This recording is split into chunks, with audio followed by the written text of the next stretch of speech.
Hey there, and welcome to the Mermaid Scale Sign Backing tutorial. I'm Jacqueline Kyle with the Fable Tree, and you might notice that this is a lot more colorful than my usual style. It is. I have the Cerulean Tides acrylic subscription box, and the theme was mermaid this month, which is very cool. So I'm stepping outside of my comfort zone a little bit and designing something very colorful. You, of course, can adapt this to whatever your own taste might be.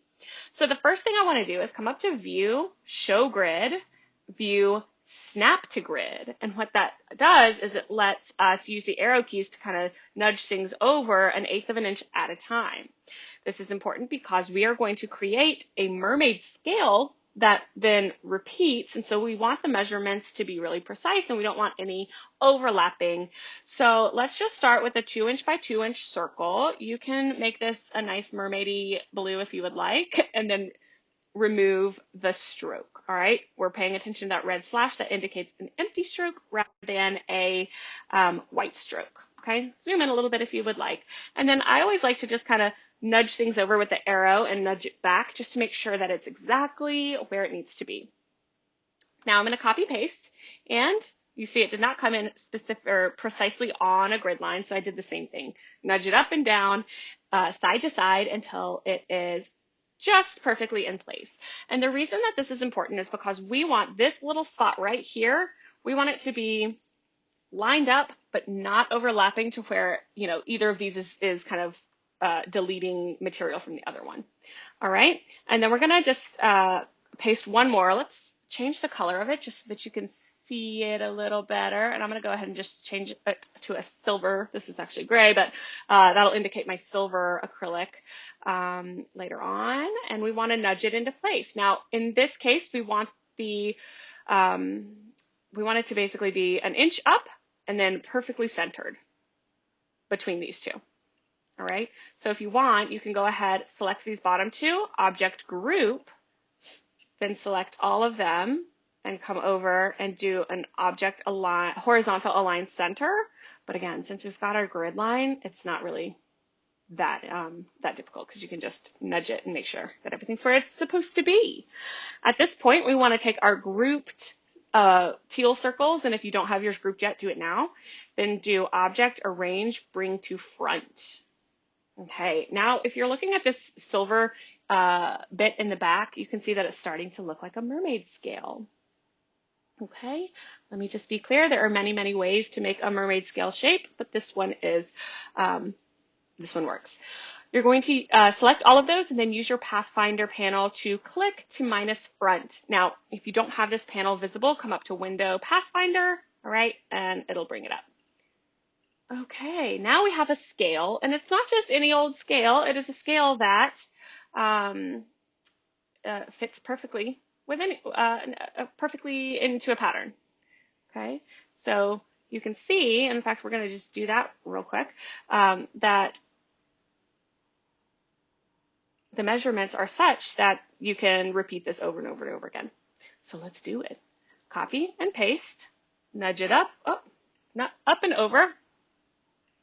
Okay, just make really sure that it's perfectly placed. It can be a little tricky to see, and in fact, let's go ahead and change the colors to maybe what our final colors would be. I'm going to use a silver mirrored acrylic, which did not come with the bundle. I'm going to use a sparkly turquoise that did come with the bundle. I'm going to use kind of a bright purple that also came with the bundle. Ooh, and I think I'm going to use a bright orange that also came with the bundle. Okay, again, much more colorful than my usual design, but I'm kind of into it.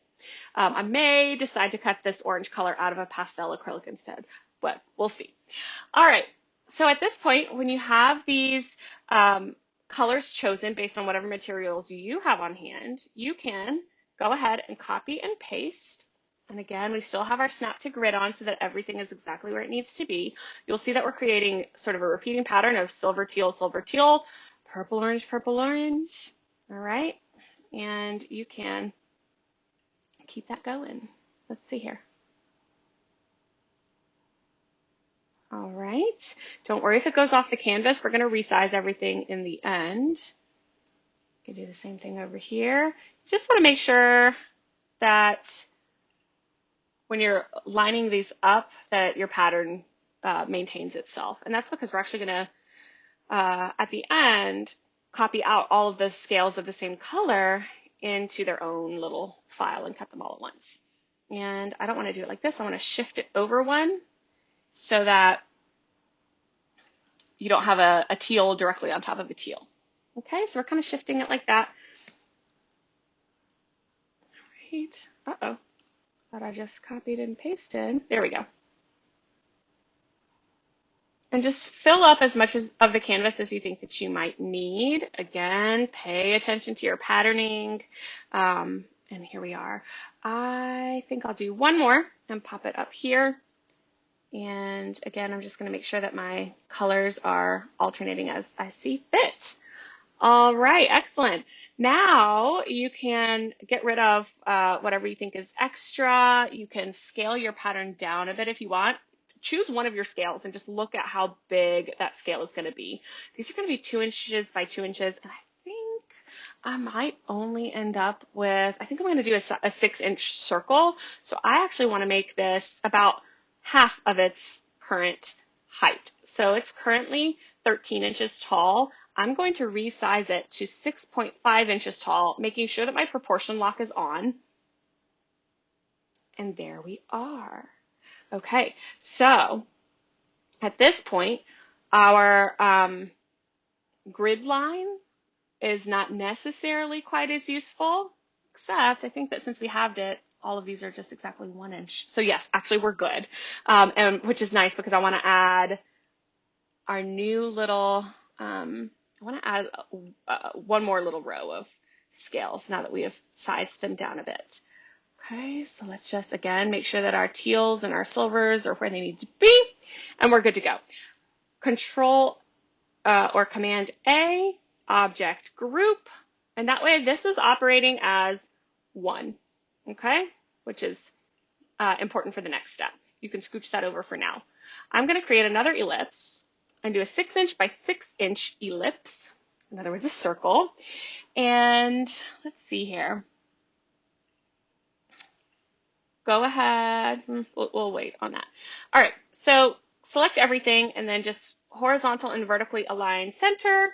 You want to make sure that your circle is on top, so if it isn't, you can object arrange, bring to front. Okay, I'm going to go ahead and copy this circle and then select everything. Use your Pathfinder panel. You want the full panel for this one, so if you don't have it in your workspace already, just Window Pathfinder. And you want to use the crop tool. Look at that.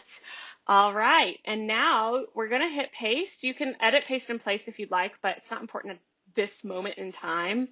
And then just do change it into a stroke from a fill. Okay, so empty fill, stroke. This is just going to be a backing, so it can be a backing of whatever material you'd like on the back. That way you can glue all of your scales down. Now I am backing my scales in 3M, so that is just a peel and stick situation. But you can do whatever you would like. I'm going to object ungroup these at this point. You know what I'm going to do first? Undo that so that it's still grouped. And I want to come, let's see here, copy paste this one. You want to take this new one and align. So there we go, align that. And then deselect, click out of it so that you don't have everything selected again. Click just the scales and you want to select a stroke color here, okay, and an empty fill. All right, now yes, you're going to have double score lines. Yes, you can go clean those up if you really feel like it. I do not feel like it. I just want a general placement guide so that when I'm trying to figure out where all of these go, I know where to put them. Okay, so you can do that or not as you see fit. I just like to make my life a little easier on myself. Now, as for these, object ungroup, I am going to select, let's start with orange. Select one of your orange scales, go to select same, fill color, and it'll select all of the orange, copy it. I'm going to create a new document, but you can do this however you please. and paste all of your orange scales onto the same sheet. Now, you'll notice that you could absolutely scoot these up right towards each other. Use the outline tool, but I find that outline tool to be really unreliable, so I'm not doing that. I don't care if I have a tiny bit of wasted space between my scales. I would rather it be reliable. And I hate that we have these tiny, tiny little slivers. So maybe when you're trying to figure out where to place your circle, you can consider, making sure it doesn't do that. All right. Now I like to move my scales closer to one another so that I'm not wasting a ton of material. But I also like to keep them close to where they're supposed to be, like in the same position. In other words, I'm not going to move something from way down here up and around just to save space, okay? Because I want to know where everything needs to go without having to kind of hold it up to each piece. So preserve something of its original positioning. Obviously, any of the ones that are full scales, it shouldn't matter. But all these little partial scales, you just want to make your life as easy as possible when you are going to assemble later. So, live your life, make your own decisions, but this is just a pro tip from myself. Now, you don't need to necessarily watch me do this. You can just repeat the same process with all of your colors. And then once you're comfortable with the placement, I'm just going to make you finish watching this one little bit. Once you're comfortable with your placement, including your tiny little annoying slivers that I might not even bother to cut out, or shouldn't even bother to cut out, then what you want to do is, of course, select all and just change it to a stroke, because these actually need to be cut out, not engraved, right?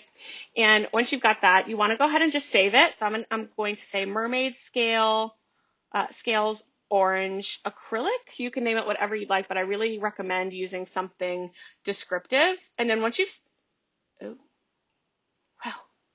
that's too fast.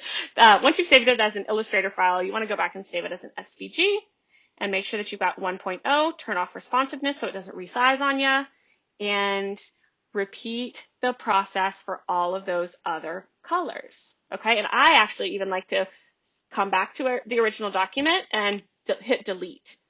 All right, so that lets me know that I have done the orange ones. Okay, so I'm going to just repeat the process here with my teal, purple, and silver, and then I'm going to go ahead and cut out everything and put it together. Again, this here, you've got your, you have your scored backing, and you can cut this out of whatever you would like. Kind of think about how it's going to look behind your piece. So I might use clear acrylic if I can find some, or I may end up using, I don't know, another color of acrylic, but I probably won't use wood. Up to you. If you're doing this all in different shades of wood, I think this would look super cute in different shades of wood, maybe walnut and white oak and sapele and I don't know, some rose gold mirrored acrylic. That's all good. Just give it some thought, and then save them all as separate documents, and then print them one by one, put it together, and enjoy your mermaid scale backing. You can certainly add words or shapes or whatever you want to the front. All right, I'd love to see what you make with this. If you liked the video, go ahead and like and subscribe so that you get updates, and I will see you next week.